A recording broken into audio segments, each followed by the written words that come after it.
Chief justice of Pakistan justice Umar Ata Bandial ایک ماہ بعد اپنے عہدے سے سبکدوش ہو جائیں گے، لیکن اس سے قبل ان کے سامنے کئی بہت اہم کیسز ہیں۔ ان کیسز میں جو اہم ترین کیسز ہیں وہ نیب قوانین میں ترامیم سے متعلق ہے، جسے chairman P T I Imran Khan نے عدالت میں چیلنج کیا تھا۔ اہم بات یہ ہے کہ شہباز حکومت کی رخصتی کے بعد آج اس کیس کی ایک مرتبہ پھر سماعت شروع ہوئی ہے۔ چیف جسٹس عمر عطا بندیال کی سربراہی میں جسٹس اعجاز الاحسن، جسٹس منصور علی شاہ پر مشتمل 3 رکنی بینچ نے کیس کی اس وقت آج 47ویں سماعت کی۔ چیف جسٹس نے آج اہم ریمارک دیتے ہوئے کہا کہ ضروری نہیں کہ کیس کے میرٹس پر ہی فیصلہ سنائیں، ممکن ہے کیس کے قابل سماعت ہونے پر فیصلہ آئے۔ چیف جسٹس پاکستان کا کہنا تھا کہ ان کی ریٹائرمنٹ قریب ہے، کیس میں فیصلہ نہ دیا تو ان کے لیے باعث شرمندگی ہوگا۔ عدالت نے سماعت 28 اگست تک ملتوی کر دی اور کہا کہ اب اس کیس کی سماعت روزانہ کی بنیاد پر ہوگی۔ دلچسپ بات یہ ہے کہ 3 ماہ قبل کیس کی آخری سماعت میں چیف جسٹس پاکستان نے ریمارک دیے تھے کہ نیب قانون میں بہت سی چیزیں درست ہیں، لیکن کچھ غلطیاں بھی ہیں جن پر فیصلہ دیں گے۔ آج سماعت کا آغاز ہوا تو جسٹس منصور علی شاہ نے فل کورٹ تشکیل دینے کی تجویز دے دی اور ریمارک دیے کہ اس طرح کے معاملات فل کورٹ ہی سن سکتی ہے۔ ان کا کہنا تھا کہ ابھی تک supreme court practice and procedure act کا فیصلہ نہیں ہوا ہے، اگر فیصلہ ہو جاتا تو معاملہ مختلف ہوتا۔ Practice and procedure act case بھی فل کورٹ کو سننا چاہیے۔ جسٹس منصور علی شاہ نے کہا کہ میں آج بھی چیف جسٹس سے درخواست کرتا ہوں کہ نیب ترامیم کیس فل کورٹ سنے۔ آج چیئرمین پی ٹی آئی کے وکیل خواجہ حارث قرابی صحت کی بنا پر نہیں پیش ہوئے۔ دوران سماعت چیف جسٹس نے ریمارکس میں کہا کہ 2023 میں نیب قانون میں کی گئی ترامیم کو ہمارے سامنے کسی نے چیلنج نہیں کیا۔ جسٹس منصور علی شاہ نے نکتہ اٹھایا کہ کیا ایکٹ کے بعد موجودہ بینچ کو سماعت جاری رکھنا چاہیے۔ چیف جسٹس پاکستان نے حکومتی وکیل مخدوم علی خان کو اگلی سماعت پر اس سوال پر تیاری کر کے آنے کو کہا۔ دلچسپ بات یہ ہے کہ شہباز شریف کی اتحادی حکومت نے 16 ماہ قبل ملک کی باغ دوڑ سنبھالتی ہی سب سے پہلے نیب کے پر کاٹے تھے۔ ترمیمی قانون سے انتہائی بڑی کلیدی سیاسی شخصیات، حکومتی سیاسی شخصیات نے زبردست فائدے اٹھائے تھے، بلکہ ایک طرح کی گنگا بہی تھی۔ نیب عدالتوں نے 100 کے قریب کیسز دائر اختیار نہ ہونے کی بنیاد پر نیب کو واپس بھیج دیے تھے، جس سے نواز شریف، شہباز شریف، حمزہ شہباز اور ان کے خاندان کے دوسرے لوگ، وفاقی کابینہ کے ممبران مستفیض ہوئے تھے۔ اس کے علاوہ پیپلز پارٹی کے شریک چیئرمین آصف زرداری اور سابق وزیر اعلیٰ سندھ مراد علی شاہ پیپلز پارٹی کے کئی رہنماؤں نے بھی استفادہ کیا۔ اس حوالے سے آپ کو مزید تفصیلات دکھاتے ہیں اس رپورٹ میں۔ نیب ترامیم کیس کا سپریم کورٹ آف پاکستان میں جو فیصلہ آئے گا، اگر وہ اس حوالے سے فیصلہ آتا ہے جس سے کہ یہ شخصیات زد میں آتی ہیں جنہوں نے نیب ترامیم کی، خود اس ترامیم تحریر کی، خود ہی اس کو قبول کیا یا ان کو منظور کیا قومی اسمبلی سے، یا پھر فائدے اٹھائے، تو یقیناً پاکستان کے سیاسی منظرنامے پہ بہت دور رس اثرات ہوں گے۔ مگر دیکھنا یہ ہے کہ کیا ہوتا ہے اس کیس کے آخر میں، فیصلہ کیا آتا ہے، اس پر بات کرتے ہیں۔ ہمارے ساتھ موجود ہیں اسلام آباد میں ہمارے نمائندے خصوصی عامر عباسی۔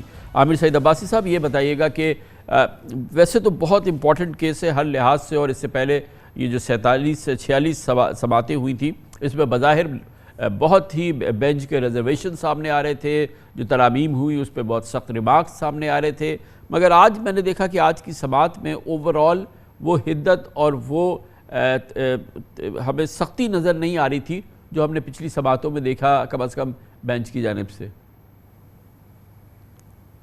کامران صاحب، اس مقدمے کی سماعت 46 سماعتیں سے پہلے ہو چکی تھی۔ ان تمام سماعتوں میں ایک ڈویژن تو موجود تھی، بینچ کے جو ججز ہیں اس میں جسٹس منصور علی شاہ کا یہ ویو تھا کہ چیئرمین پی ٹی آئی جو درخواست گزار ہیں انہیں پارلیمنٹ میں اپنا حق استعمال کرنا چاہیے تھا، اور عدالت میں براہ راست یہ درخواست دائر نہیں کی جا سکتی، اور ریمارکس میں وہ یہ کہتے رہے کہ اس کے لیے مناسب فورم جو ہے وہ پارلیمنٹ ہی ہے، وہیں پر اس قانون سازی کو روکا جا سکتا تھا جو درخواست گزار ہیں ان کی طرف سے۔ تاہم chief justice of Pakistan justice Umar Ata Bandial اور جسٹس اعجاز الاحسن کی رائے بہت مختلف تھی اور ان کے ریمارکس بہت مختلف تھے، اور وہ اپنے تمام تر ریمارکس میں یہ کہتے رہے کہ یہ جو قانون سازی ہے اس میں بہت سی غلطیاں ہیں، بہت سی کوتاہیاں ہیں، اور اس کو شاید برقرار نہیں رکھا جا سکتا، ریمارکس میں یہ کہا جاتا رہا۔ لہٰذا یہ ڈویژن تھی۔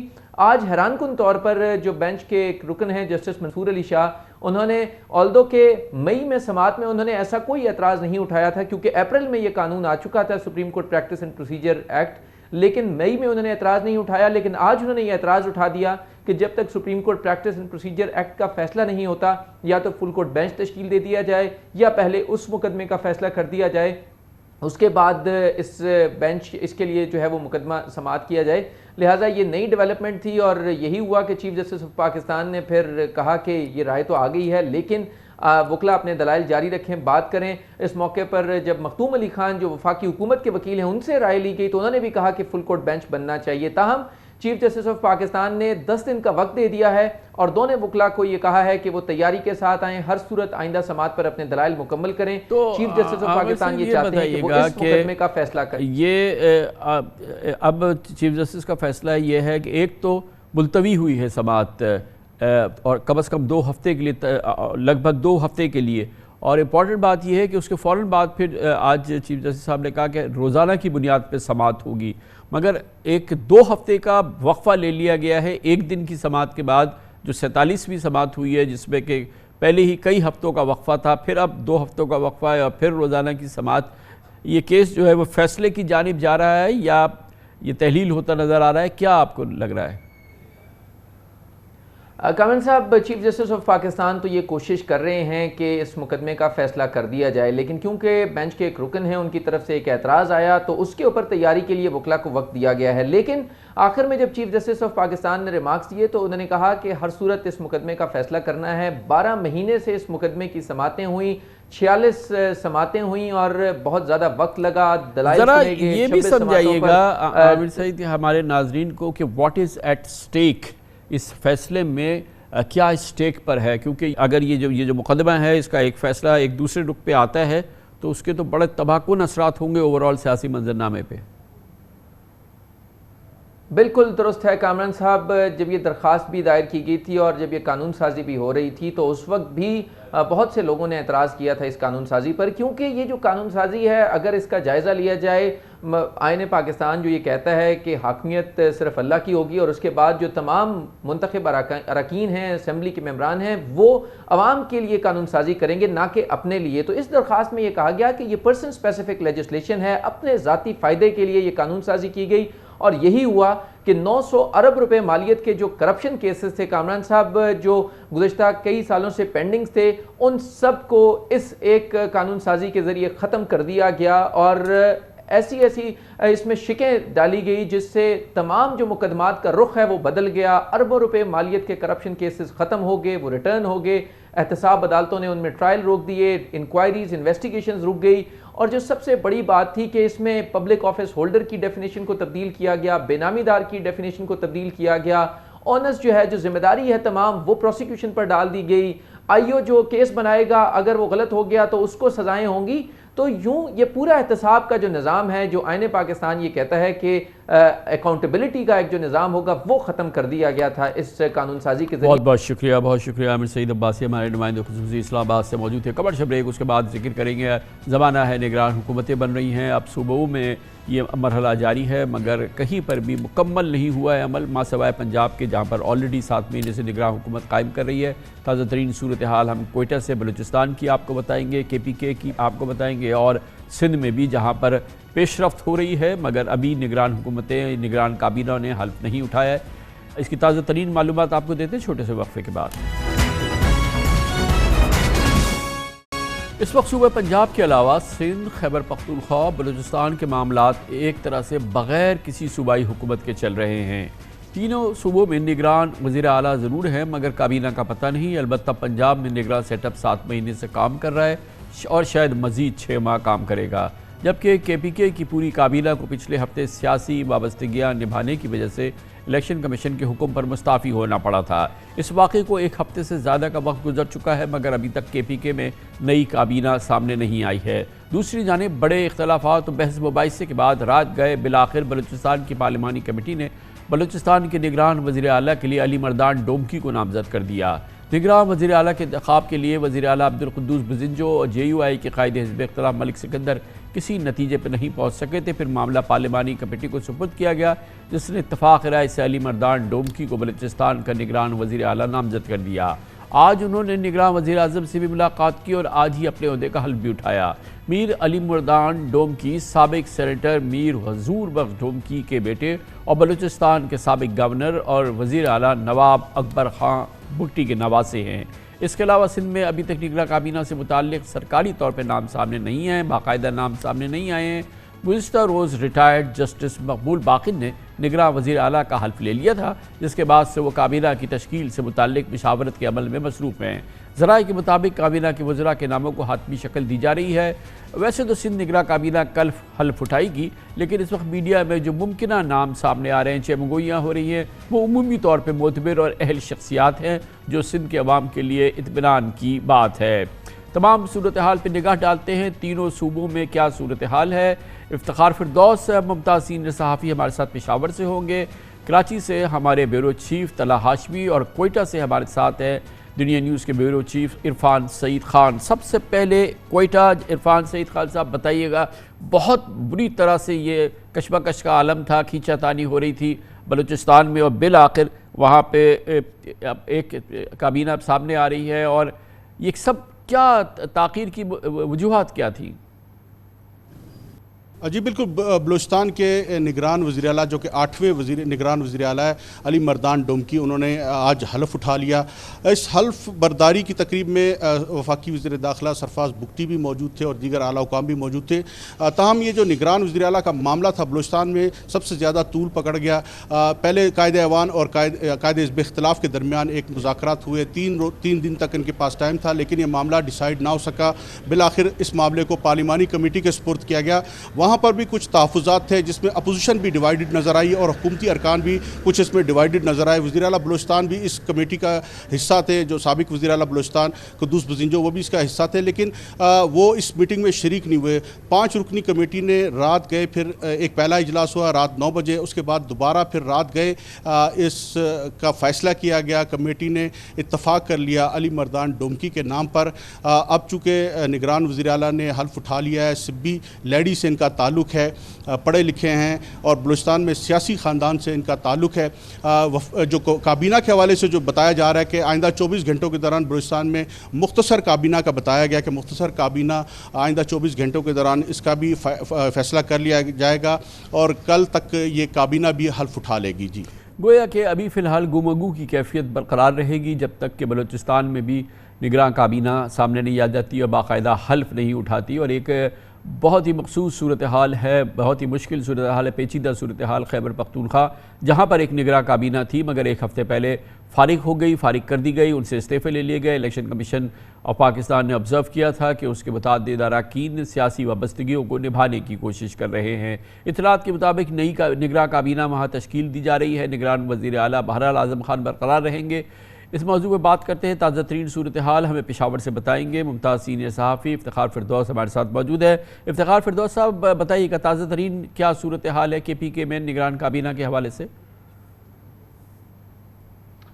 کامران صاحب، جو خیبر پختونخوا ہے، obviously آپ کو اندازہ ہے، کیونکہ یہ ایک ایسی پولیٹیکل پارٹی کا سٹرانگ ہولڈ ہے جس کے خلاف جو ہے وہ کافی ایکشن جو ہے وہ دیکھنے میں آیا ہے، اور اس لیے یہاں پر جو نگراں کابینہ تھی اس کو انیشلی تو ان بیسس پر جو ہے وہ سیٹل کیا گیا کہ اس کی مفاہمت رہے فیڈریشن کے ساتھ، لیکن الیکشن کمیشن نے بعد میں سب کو جو ہے وہ گھر بھیج دیا ایک نوٹیفیکیشن کے ذریعے، اور اس کے ریزنز جو ہے وہ ملٹیپل ہیں۔ لیکن تازہ ترین میں آپ کو یہ بتا سکتا ہوں کہ آج شام مشاورت جو ہے وہ مکمل ہو گئی ہے، اور جو باڈیز اسٹیٹ کی جو انوالوڈ ہوتی ہیں نگراں کابینہ بنانے میں، انہوں نے 11 ناموں پر جو ہے وہ اتفاق کیا ہے۔ ذرائع نے اس بات کی بھی تصدیق کی ہے کہ 12ویں نام پر بھی ابھی جو ہے وہ مذاکرات وہ ہو رہے ہیں آپس میں، لیکن ایک بہت بڑا ایشو جو ڈیلے میں آیا ہے، کیونکہ بار بار یہ پوچھا جاتا ہے کہ ایک ہفتہ گزرنے کے بعد بھی جو ہے وہ کابینہ جو ہے وہ نہیں بن سکی، اور یا کوئی آلٹرنیٹ ماڈل تھا یا نہیں تھا باقی سب کو بھیجنے کے علاوہ۔ اس میں ایک بات سامنے آئی ہے کہ آلموسٹ 3 بار جو ہے ان سب کی ویٹنگ ایجنسیز نے ویٹنگ کی ہے کہ ان کی کوئی سیاسی وابستگی تو نہیں۔ جو نام سامنے آئے ہیں اور اس میں ان کی ایفیلیشن جو بتائی گئی ہے، اس میں میجورٹی جو ہے وہ ریٹائرڈ بیوروکریٹس ہیں اور سبجیکٹ ایکسپرٹس ہیں، اور پچھلی کابینہ سے 3 لوگوں کے نام بھی سامنے آئے ہیں، جس میں ایک حکومتی ترجمان بھی تھے۔ تو افتخار فردوس صاحب، دوسری بات یہ بتائیے گا کہ نگران کابینہ تو فارغ کر دی گئی، اور اب آپ کے مطابق اس کے لیے تیاری ہو رہی ہے، ہو سکتا ہے آج رات گئے کل صبح اس کا اعلان بھی ہو جائے۔ نگران وزیر اعلیٰ جو ہے اعظم خان، اور جو گورنر اس وقت KPK کے ہیں غلام علی صاحب ہے، ان پر اطمینان برقرار ہے؟ غلام علی صاحب کے حوالے سے شکوک شبہات سوالات تھے اور الزامات بھی تھے، تو وہ رفع ہو گئے ہیں سب؟ کامران صاحب وہ رفع جو ہے وہ نہیں ہوئے ہے، to give a very blank statement on that. اور لگتا ایسا ہے کہ جیسے کابینہ جو ہے وہ منظور ہوگی اور وہ حلف اٹھائے گی تو گورنر صاحب کو بھی جو ہے وہ گھر چکتا کر دیا جائے گا. اس کے علاوہ یہ بھی ضروری ہے کہ جو اپوائنٹمنٹس اعلیٰ سطح کی گئیں، جس میں آئی جی اور چیف سیکرٹری کے عہدے بھی ہیں، کیونکہ وہ بھی پچھلی کابینہ اور گورنمنٹ کے اپوائنٹیز ہیں، اور جو بیوروکریٹک ایک شفل کا معاملہ ہے وہ بھی الیکشن کمیشن نے جو ہے نئی کابینہ کے ساتھ جو ہے آلموسٹ متصل کر دیا ہے. جب نئی کابینہ آئے گی تو یہ ساری تبدیلیاں بھی ہوں گی. جہاں تک آپ نے نگراں وزیر اعلیٰ کا جو بات کی ہے، اس میں ایک کانسٹیٹیوشنل جو ہے وہ پرابلم ہے، کیونکہ کانسٹیٹیوشنلی نگراں وزیر اعلیٰ کو جب تک وہ خود جو ہے استعفیٰ نہ دے تب تک آپ ان کو ہٹا نہیں سکتے. لہٰذا اس لیے وزیر اعلیٰ جو ہے وہ ابھی تک برقرار ہیں. دیکھنے میں آئے گا کہ وہ نئی کابینہ کے ساتھ چل سکتے ہیں نہیں چل سکتے، یہ تو وقت ہی بتائے گا. لیکن فی الحال جو ہے there is no other option for ہم to continue. Okay, thank you so much. Iftikhar Firdous Peshawar سے ہمارے ساتھ خیبر پختونخوا کی کیفیت نگراں حکومت کے حوالے سے بتا رہے تھے. اور اب سندھ، جہاں پر اب ایک اہم فیصلہ ہو چکا ہے، حلف ہو چکا ہے، نگراں وزیر اعلیٰ جناب جسٹس ریٹائرڈ مقبول باقر اپنا حلف اٹھا چکے ہیں. نگراں کابینہ تشکیل جو ہے جن کوارٹرز میں ہوتی ہے وہاں پر بھی ہو رہی ہے اور بہت اس سلسلے میں سرعت سے کام ہو رہا ہے، لیکن فی الحال فیصلہ نہیں ہوا. مگر تازہ ترین صورتحال صوبہ سندھ کے حوالے سے جانتے ہیں. ہمارے بیورو چیف کراچی میں طلحہ ہاشمی ہمارے ساتھ موجود ہیں. بہت بہت شکریہ طلحہ ہاشمی صاحب. یہ بتائیے گا کہ بآسانی چیف منسٹر کا تو اوتھ ہو گیا، ان کا سلیکشن بھی بآسانی ہو گیا تھا، کہ جو نگراں کابینہ سندھ کی ہے اس حوالے سے جو چیبوں گوئیاں ہو رہی ہیں، جو نام آ رہے ہیں، اس میں پہلی بار ہم یہ دیکھ رہے ہیں جو سرگوشیاں ہیں، جو افواہیں ہیں کہ نام معتبر ہے. کیا خبریں ہیں نگراں کابینہ کے حوالے سے؟ کامران صاحب، بالکل مشاورت مکمل کر لی گئی ہے اور میری سلسلے میں بات ہوئی ہے نگران وزیر اعلیٰ مقبول باقر صاحب سے بھی اور گورنر سندھ سے بھی. کل امکان ہے کہ 10 رکنی کابینہ اس میں حلف اٹھائے گی. اس میں جو نام ہے بہت معتبر نام سامنے آ رہے ہیں، کیونکہ اس میں جو ماہر تعلیم ہیں وہ شامل ہیں، ممتاز ڈاکٹرز ہیں، سرجنز ہیں، بروکریٹ ہیں، اور وہ افراد جن کا ماضی بے داغ رہا ہو ان کو اس میں شامل کیا گیا ہے. اس میں جو نام ہے وہ ڈاکٹر سعد نیاز ہیں، بہت مشہور فزیشین ہیں. اس کے علاوہ مس رانا حسین ہیں، جن کو ممکنہ طور پہ ایجوکیشن کی وزارت دی جا سکتی ہے. اس کے ساتھ ساتھ ڈاکٹر جنید شاہ ہیں. اس کے علاوہ اس میں بریگیڈیئر ریٹائرڈ حارث نواز ہیں، سینیٹر ریٹائرڈ مبین جمانی کا نام اس میں شامل ہے. اس کے ساتھ ساتھ یونس ڈھاکا جو کہ سابقہ سیکٹری ہیں، وفاقی سیکٹری ہیں، ان کا نام اس میں شامل ہے. خدا بخش مری کا نام اس میں شامل ہے. اس کے علاوہ ایشور لال ہیں، ولی محمد ہیں. اور جو 10واں نام ہے، 10 رکنی کیبنٹ ہے، جو 10واں نام ہے وہ ایک سابق چیف سیکٹری ہیں اور ایک سماجی شخصیت ہیں جن کا تعلق آرٹس کاؤنسل آف پاکستان سے بھی ہے. تو یہاں پہ تھوڑا سا 10ویں نام پہ تھوڑا سا اتفاق کیا جو انفارمیشن ہے وہ یہ بتائیے کہ کیا یہ خبریں، یہ تاثر، یہ جو اب تک کی ہمارے سامنے بات آئی ہے، یہ صحیح ہے کہ اسے عموماً ہوتا ہے کہ نگراں کابینہ میں سندھ میں ہمیشہ ہوتا آیا ہے کہ بھرتی کے نام ہوتے ہیں، 2 نام پیپلز پارٹی کے، 3 MQM کے، اور اس طریقے سے ناموں کی بھرتی ہوتی ہے اور اسی طریقے سے نگراں کابینہ تشکیل دی جاتی ہے. نگراں وزیر اعلیٰ بھی ایسے ہی بنتا رہا ہے ہمیشہ سے. یہ والی صورتحال ابھی نہیں ہے، اور یا ہے تو پھر بھی اس بات کو یقینی بنایا جا رہا ہے کہ نام سب کے سب معتبر ہوں، جیسے نگراں وزیر اعلیٰ کے حوالے سے فیصلہ ہوا تھا جسٹس ریٹائرڈ مقبول باقر کا. کامران صاحب، اس دفعہ سچویشن تھوڑی سی ڈیفرنٹ لگتی ہے، کیونکہ جو پولیٹیکل کوارٹرز ہیں، میری ان سے بات ہوئی تھی تو وہ بہت زیادہ اس کے بارے میں معلومات نہیں رکھتے تھے. کل بھی میری بات ہوئی اور آج بھی میری بات ہوئی، جس سے یہ تاثر اور گمان ہوتا ہے کہ اس دفعہ جو صورتحال ہے وہ کوئی ڈیفرنٹ ہے. اور کوشش کی جا رہی ہے کہ جس طرح جسٹس ریٹائرڈ مقبول باقر صاحب کا ایک بہت معتبر نام ہے، کراچی کو سمجھتے ہیں، سندھ کو سمجھتے ہیں، ان کا نام جس طرح اتفاق رائے سے لیا گیا، تو یہ نہیں ہے کہ ظاہر ہے کہ کسی پولیٹیکل پارٹی کو کی مخالف کیمپ سے کوئی لے آیا جائے، کوئی بھی ایسا شخص جس کے اسے قابل قبول نہ ہو. لیکن کوشش کی جا رہی ہے کہ اس دفعہ باہمی اتفاق سے جو نام ہے وہ ایسے ہوں جو کہ داغدار نہ ہوں، جو کہ ان کی واضح ایفیلیشن کسی سے نہ ہو. گو کہ اس میں جو سینیٹر ریٹائرڈ مبین جمانی ہے، ان کا نام وہ سینیٹر رہ چکے ہیں لیکن وہ بہت پہلے رہے ہیں. اس کے علاوہ اس میں ایسا کوئی بھی نام نہیں ہے جو کہ کسی پولیٹیکل پارٹی کا آپ اسے اس کے بہت زیادہ اس کے قریب کہہ لیں. تو کوشش کی جا رہی ہے اس دفعہ، کیونکہ جو سندھ میں جو صورتحال تھی، جو ایک منظم کرپشن کی صورتحال تھی،